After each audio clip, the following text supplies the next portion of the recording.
Hello, everyone. My name is Bryce Paden, and this is my EDL 851 case study. Summarizing the facts. So it started by having the deadline for the teacher evaluations coming in and into the year, I'm guessing.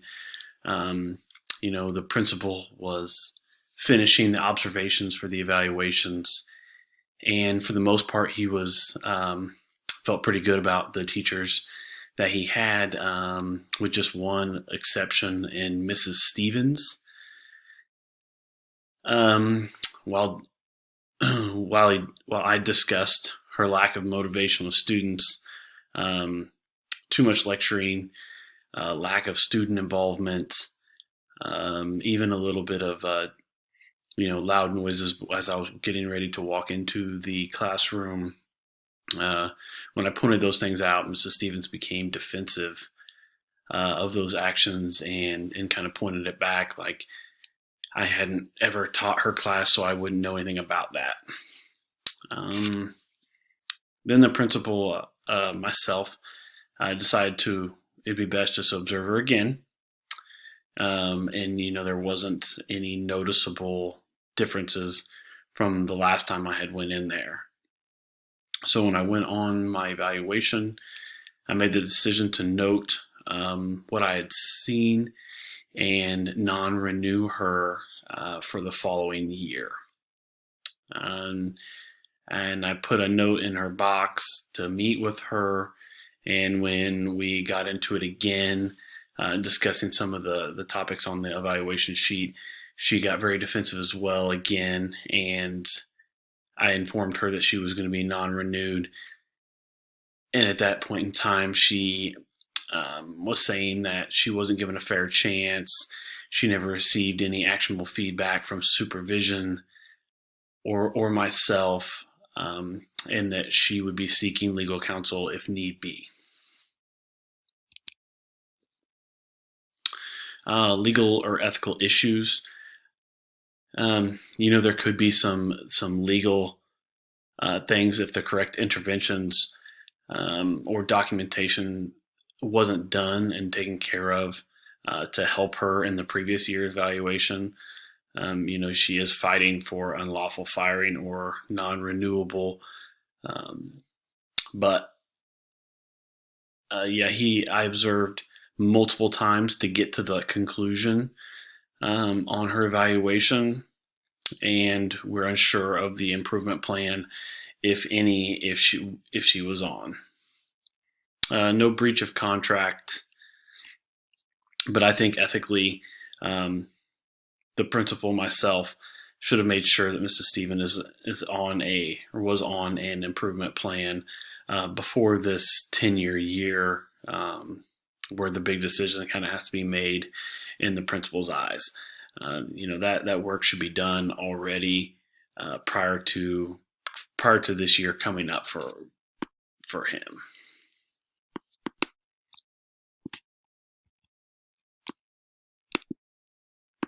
Okay, just a quick synthesis of what has happened up to this point.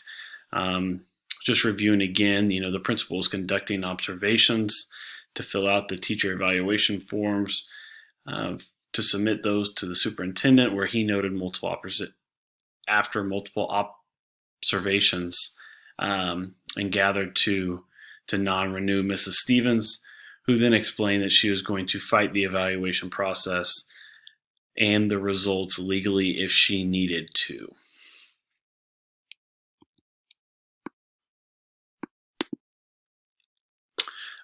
Synthesizing some of the facts. Some people that had stake in this were obviously myself, the principal, Mrs. Stevens, the superintendent, to an extent, the supervisor, whoever that was, if that was me counted as a supervisor, and or if that was a peer supervision, but that was noted in there as well. And of course the students, they are the beneficiary of our teaching or lack thereof. So they're obviously directly involved in this scenario as well. Place. I mean, these observations took place in Mrs. Stevens' classroom. There was no specifics given on the curriculum or program or demographics or um, school size, class size, nothing like that. So, but my guess would be that it would be a lower grade level classroom that has the same class or the same students with the same teacher, the rest of the day. Okay, so prioritizing the information, the conflict would be damaging to stakeholders, staff, community, and the school district.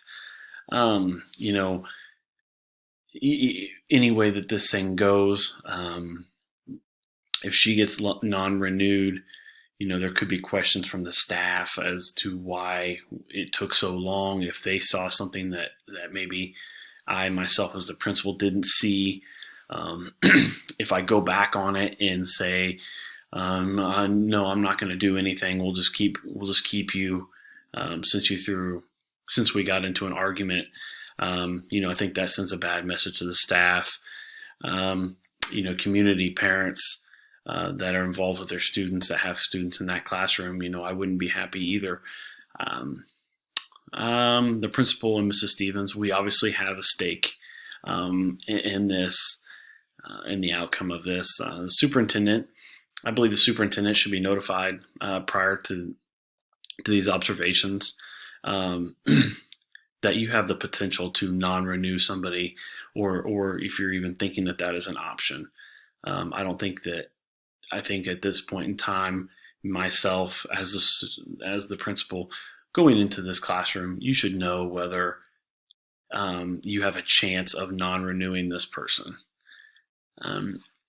Information on her prior evaluations, was that done? What did that look like? The extent of the supervision she received, if at all, and if she was involved in the improvement plan, would really benefit to really come to a good decision on this. But I do believe I have enough information to make a decision for what I have. My four options that I came up with. Number one would just be do nothing and avoid the threats and conflict. Just, notice myself and just, avoid everything and act like that never happened, pass her through her evaluation and keep going.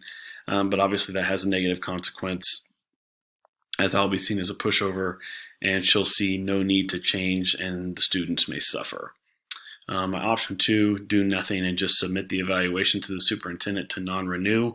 Essentially just say, hey, whatever, I'll fight you in court, or if she's even going to try, just submit it the way you want it, just to be done. But she may have a case legally, depending on what's going on. Option number three, notify the superintendent of the issue, discuss possibility of them or another administrator to do the evaluation. This is a key one too. I think if there's an issue with somebody that has these type of implications, that some higher ups need to be notified. And I think a third party doing an evaluation would never be a bad thing anyways, even if it's a peer one. Option four, continue monitoring Mrs. Stevens with the approval from the superintendent and develop an aggressive improvement plan, document all observations and conversations to renew if needed. If hopefully with that number four, you'd be getting an approval to extend out this date for some more observations to really figure out what we're going to do. So evaluating these. So number one, obviously a pro would just be less work. Con, I could be seen as a bad leader, and obviously the students will suffer, which I kind of mentioned. My option number two, do nothing and submit the evaluation. A pro, the principal, and I don't seem too high up on Mrs. Stevens, so getting rid of her wouldn't be a bad thing. But a con could be it could affect relationships with their teachers. If I had a bad experience with them, would they think that they're going to be next to go? And then she could come after me legally as well. Option number 3, notify the superintendent, have someone else reevaluate. Pro would be getting a second opinion. A superintendent may have some insight on some legal things. And a con would be, when you bring that type of stuff up, he could have questions. They could have questions upon me as a principal and leader, and not being capable of my job. And number 4, monitor Ms. Stevens with a plan of improvement and renew if needed. Some pros would give time to build a case one way or the other through documentation. Would give her another chance to improve and heal our relationship. Having a discussion, getting that with her, I think that could help as well. A con could be that she didn't want to improve or didn't improve, and then end up a little bit more difficult to get rid of her. So the best option I saw was option number 4, continuing to monitor Mrs. Stevens and develop an aggressive improvement plan, document all observations and conversations to renew if needed. So this will just give, with the approval of the superintendent, give me a little bit more time to evaluate Mrs. Stevens in her own classroom, to notice improvements that can be made, providing her actionable feedback, and recording all interactions. I think this is an option that could help the relationship with Mrs. Stevens and have the best outcome for the student's success. I truly do think if we got back together with Mrs. Stevens and had an honest conversation, that neither one of us, that both of us, in fact, need to do a better job, and kind of start with a clean slate and see if we can get past this. Implementing the decision.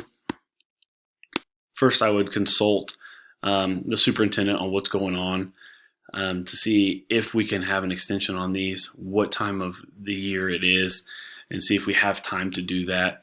I would then discuss the plan with Mrs. Stevens to see if she's on board. And you know what? If she's not on board and she's done with me and she's ready to go, then we probably need to talk about resignations and or submitting the evaluation that I had already. Next, I would continue to do observations daily, with interventions and daily feedback. Excuse me. And I would definitely try some student surveys on the students to see what they thought of how things were going in their classroom. Then I would have a peer supervise her to give her action feedback and support. I think that's big, having somebody else, and it's not coming from me. I think maybe she's got that preconceived notion that I have it out for her. So finally, determine if she has it in her to approve her teaching and is able to teach at the high standard that I and the school district want her to be at. If not, submitting the evaluation will have to be done. But if she does well and we kind of figure things out, then it wouldn't be so bad, and I can look and have a good positive note for next year. And so, final thoughts. That was the way I would do it per this scenario, putting myself in this position. But I truly believe that this should have been handled a different way from the very beginning.